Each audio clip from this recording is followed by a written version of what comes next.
Muy buenos días. Modalidades de gobierno usadas o experimentadas en la historia occidental. Eh, para ir llegando ya a la parte medular de los videos, decidí hacer tres videos que funcionan paralelos. Uno donde vamos a hablar de modalidades de gobierno, otro donde vamos a ver lo que nos ha llevado al neoliberalismo actual y otro que presenta las ideas básicamente marxistas, filosóficas llevadas a la práctica con el marxismo-leninismo, las vamos a ver acá, pero después esto lo vamos a juntar y vamos a seguir con un video nuclear. Eh, es una de las cosas más difíciles ver cómo se va a enfrentar cuando es mucho contenido, así que espero que quede más claro de esta manera. Parto entonces. Modalidades de gobierno usadas o experimentadas en la historia occidental. Aclaro, vamos a ver la historia occidental y no vamos a ver distintos otros tipos de culturas porque, por ejemplo, se habla mucho de que en América del Sur hubo una suerte de imperio socialista de parte del imperio inca y así han habido distintos tipos de organizaciones, pero como estamos dominados por una cultura occidental, vamos a dedicarnos a este tipo de orden, como revisión histórica, digamos. Partimos con Atenas. Atenas en el siglo VIII, una pequeña ciudad-estado, empezó a organizarse como monarquía. Siglo VIII deberían ser 800 años antes de Cristo y algo más. Por lo tanto, estamos hablando de 2800 años hacia el pasado. Y acá se empezó a organizar una ciudad-estado, es decir, una ciudad amurallada normalmente, que tenían una autoproducción, eran autosustentables y tenían un gobierno autónomo. Para los que quieran hacerse más una idea, vean la película Troya. Ahí Troya, las ciudades de Agamenón, de Príamo, son ciudades-estado básicamente. Es como la idea que estamos viendo. Y estas funcionan con monarquías, es decir, un rey básicamente que con su familia dominan la ciudad y las cercanías. Esto también se conoce en estas monarquías como aristocracias. Es una palabra que viene del griego que se divide en aristo, que es los mejores, y cracia, gobierno. Por lo tanto, es un gobierno de los mejores. Se basaban en esto los monarcas, diciendo que básicamente ellos eran como una sangre real, una sangre mejor, eran nobles, no eran como el común del perraje, los patipelados. Vamos a ver que en el siglo VI a.C., seguimos en Atenas, Atenas y otras ciudades-estados cercanas forman la Liga de Delos, que eran un grupo de ciudades que bordeaban el mar cercano. Entre el siglo VI y el siglo IV es un periodo de oro de Atenas, de su mayor esplendor. Y acá vemos que surge una democracia. Democracia, demos, pueblo, cracia, gobierno. Sería el gobierno del pueblo, el gobierno de los ciudadanos. Pero vemos que esto en realidad era una oligarquía. La oligarquía es el grupo de gente que tiene mucho dinero. ¿Por qué una oligarquía? Porque si en Atenas en esta fecha habían 300.000 habitantes, como se calcula aproximadamente, solamente 3.000 eran ciudadanos. O sea, es el gobierno de los ricos en realidad. Eran las personas adineradas que tenían la característica de ciudadanos y que podían votar para decidir qué cosas se hacían dentro de todas estas ciudades. Era su visión de pueblo, solamente la gente con plata. No sé si ven algo parecido ustedes ahora. Del siglo I al siglo V después de Cristo vemos que surge ya con fuerza el Imperio Romano. El Imperio Romano abarcó todo el borde del mar Mediterráneo y acá se ocuparon distintos tipos de gobiernos dentro del mismo imperio, distintas formas de ver los gobiernos. Oligarquías, democracias donde mandaban los más ricos generalmente, autocracias, gobernantes que ellos solos, solo, cracia, gobierno, ellos solos se declaraban gobernantes, monarquías, el poder, dijimos, de un rey, pero aquí lo vemos como monarquías absolutas, y vamos a ver que también hubo teocracias, Dios, Kratos, poder o gobierno, el poder de Dios. ¿Por qué? Porque muchos emperadores que tuvo el Imperio Romano se supone que venían directamente enviados desde los dioses. Ellos eran una ciudad con muchos dioses, se supone que el poder se los daban los dioses mismos. Entonces la teocracia principalmente está vista como un gobierno donde la iglesia y el gobernante no se separan. Vamos avanzando súper rápido, si se dan cuenta, ya estamos en el siglo V, o sea, estamos hablando ya del 400 hasta el siglo XVIII, 1700.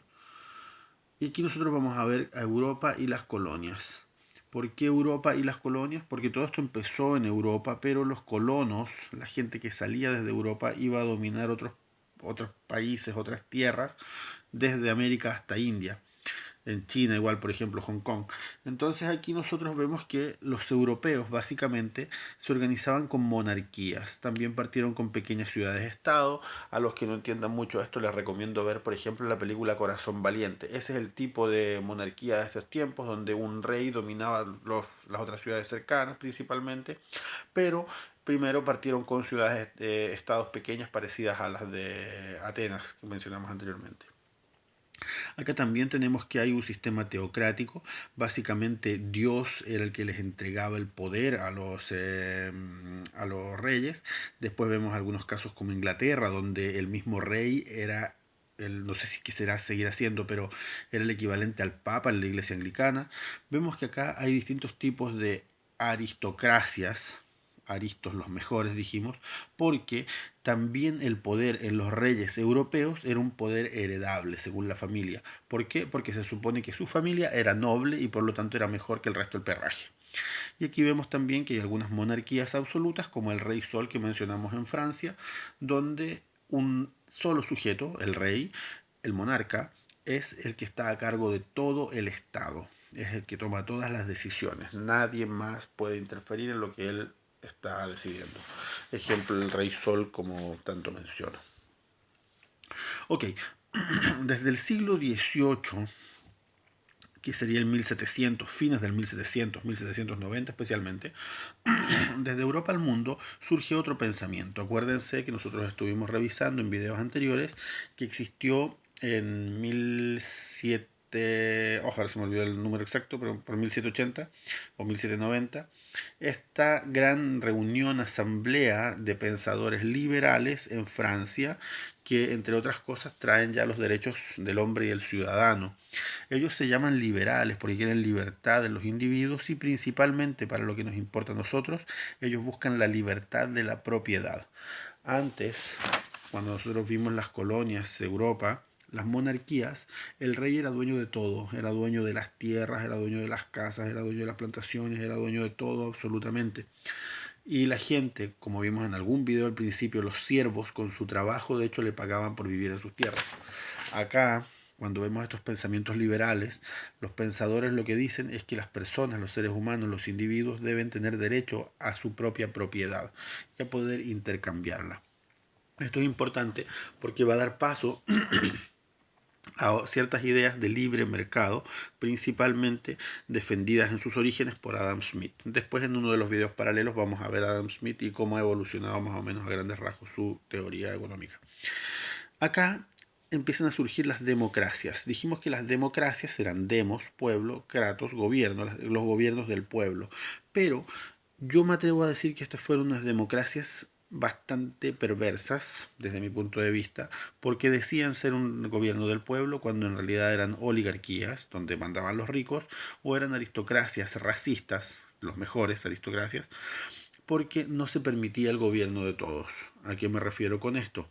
A que, por ejemplo, en 1867 se calcula que fue el primer voto femenino en la zona de Australia, y en 1864 recién se aprobó el voto de la población afro en Estados Unidos, pero en Estados Unidos recién en 1965, siglo XX, realmente el voto afro se hizo algo concreto. Antes no se había podido hacer porque les ponían un montón de trabas, que supieran leer, que tuvieran que pagar, un montón de cosas, de obstáculos para que los negros no pudieran votar. Entonces no estamos hablando efectivamente de una democracia como de pueblo, sino que estamos hablando de un grupo que sigue teniendo el poder diciendo ser demócrata. Y principalmente los que votaban eran los ricos o los que se consideraban mejores. Hay distintos estilos de democracia, después lo veremos, están, bueno, la representativa que tenemos nosotros en Chile. De las democracias vamos a saltar a las dictaduras. Las dictaduras básicamente son gobiernos que están impuestos por la fuerza, que no dejan opiniones divergentes, y estas van a surgir ya en el siglo XX. Hay dos que a nosotros nos van a llamar mucho la atención. Hubo en Argentina, hubo en Uruguay dictaduras muy brutales, pero nosotros las primeras que nos van a llevar ahora a la conversación van a ser la de 1922 cuando se establece ya definitivamente la URSS, que es la Unión de Repúblicas Socialistas Soviéticas, que esta es una dictadura del proletariado. ¿Por qué es importante? Porque acá se toman en práctica las ideas de Karl Marx, que van a ser ideas que vamos a ver en otro video paralelo con el de Adam Smith, vamos a ver las ideas de Karl Marx, donde los trabajadores y la gente pobre que había migrado en Rusia desde el campo a las ciudades se rebela contra el zar y la familia real, contra los monarcas de ese momento. Ellos se rebelaron contra un rey, igual como en algún momento lo hicieron los franceses, pero acá ellos instauraron una dictadura del proletariado, no una supuesta democracia. Ahora, estas ideas desde 1922 siguieron avanzando en la historia y decantaron en algún momento en Chile. En Chile es interesante porque en Chile hubo democracia una democracia real, digámoslo, desde 1952 hasta 1970. 1952 recién cuando pudieron votar las mujeres, 1970 recién cuando salió Allende.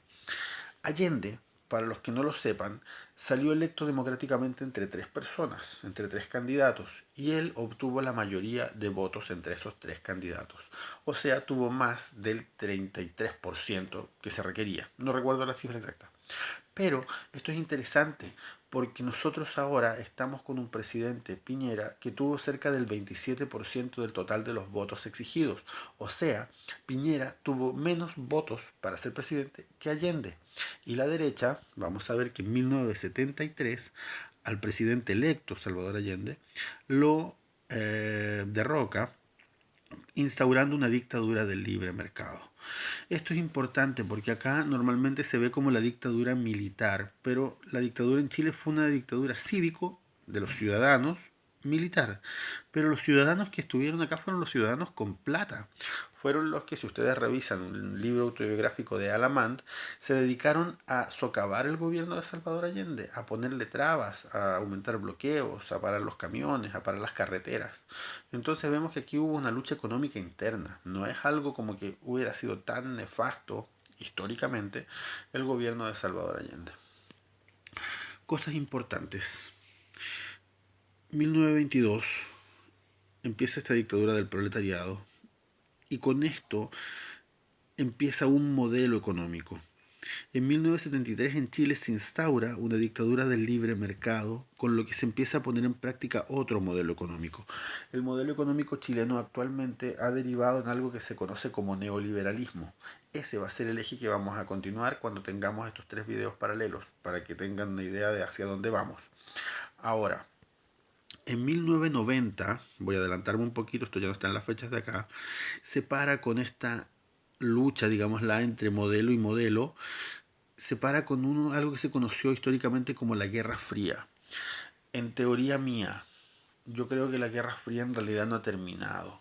Yo creo que es una guerra mundial de tipo económico que en este momento recién está viendo la última o la gran batalla, donde este modelo neoliberal que se ha instaurado después de la dictadura del libre mercado ya está mostrando que colapsa. Ustedes tienen que pensar, por ejemplo, que cuando fue electo Allende en Chile, que fue derrocado en 1973, como les he dicho, había una gran cantidad de personas que vivían en la verdadera miseria. Nosotros vimos un video de las tomas, donde hablamos de la migración del campo a la ciudad. Bueno, aprovecho para darle un saludo a la gente de Lorminda de la Victoria, que mañana, por lo que me comentaba una amiga en Facebook, están de aniversario. Nosotros vamos a ver que acá toda la cantidad de gente que está chata de la desigualdad es la que elige a Allende. No es porque la gente estuviera, qué tan contenta con el sistema económico que se les había propuesto anteriormente. Entonces, estamos viendo que lo que se acrecentó acá fue la pobreza. En Chile no es que sea una narrativa, como le dice Axel Kaiser, sino que realmente hay una gran desigualdad y eso es lo que ha llevado a la frustración, eso es lo que ha llevado a la explosión social, al menos como lo veo yo, donde los grupos de punkis, de hip hoperos, de distintos tipos de comunidades o de tribus urbanas venimos años hueveando con que el chancho está mal pelado y los abusos policiales son gigantescos. Ahora, lo bueno es que la mayor cantidad de la gente se ha dado cuenta que, como dicen, Chile despertó y que cada vez somos más conscientes que un mundo nuevo es posible y que lo llevamos dentro de nuestros